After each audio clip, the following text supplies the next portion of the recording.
Remembrance Sunday is incredibly important to the Queen, and every year she joins other members of the royal family at the cenotaph for Remembrance Sunday. The Queen herself lived and served during World War II, while many of the Queen's loved ones have also seen active military service. As a result, a spokesperson for the Royal British Legion (RBL) told Express.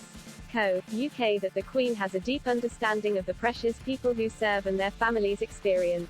The RBL spokesperson said, "Her Majesty the Queen has a hugely significant role in remembrance, and as head of the armed forces and commander-in-chief, Her Majesty leads the nation in paying respects to the fallen on Remembrance Sunday. Her Majesty has been the Royal British Legion's patron since February 6, 1952, and it is clear from her unwavering support how important remembrance is to her and her family. Her Majesty, and the entire royal family, hold a long and close relationship with the military, both in the UK and across the Commonwealth. As someone who has served herself during the Second World War, and as the wife, mother, and grandmother of individuals who have served in the forces, Her Majesty holds a deep understanding of the challenges and stresses faced by those who serve." Express.co. UK looks back at members of the royal family and their military backgrounds. The Queen, then Princess Elizabeth, served in the Auxiliary Territorial Service in 1945, during the reign of her father, King George VI. The future Queen was the first female member of the royal family to join the armed services as a full-time active member. The Queen learned to drive while serving with the Auxiliary Territorial Service, in addition to learning how to maintain vehicles. Throughout her reign, the Queen has remained incredibly supportive of military patronages. Prince Philip, the Queen's late husband Prince Philip, Duke of Edinburgh, served in the Royal Navy during World War II. He trained at Dartmouth, which is where he also met the future Queen while she toured the grounds with her parents.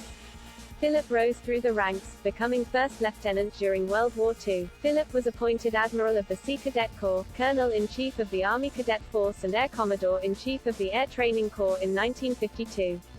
The next year, Philip was appointed Admiral of the Fleet, and Field Marshal and Marshal of the Royal Air Force.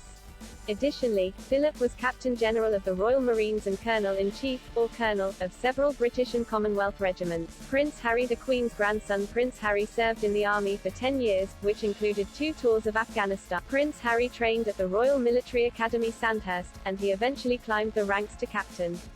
In 2008, the Ministry of Defense said that Harry had been deployed to Afghanistan. A statement from Clarence House at the time read, "Prince Harry is very proud to serve his country on operations alongside his fellow soldiers and to do the job he has been trained for." Although Prince Harry no longer serves in the army, he is now a patron of several charities that support military personnel and veterans. Prince Harry founded the Invictus Games, an international sporting event for wounded servicemen and women.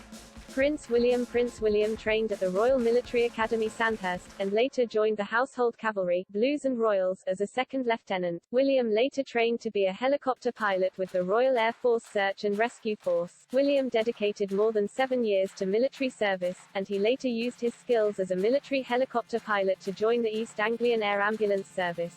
Prince Andrew, the Queen and Prince Philip's second son, Prince Andrew, trained as a naval officer at Dartmouth, like his father before him. Prince Andrew later served in the Royal Navy as a helicopter pilot during the Falklands War. Andrew served on the aircraft carrier HMS Invincible.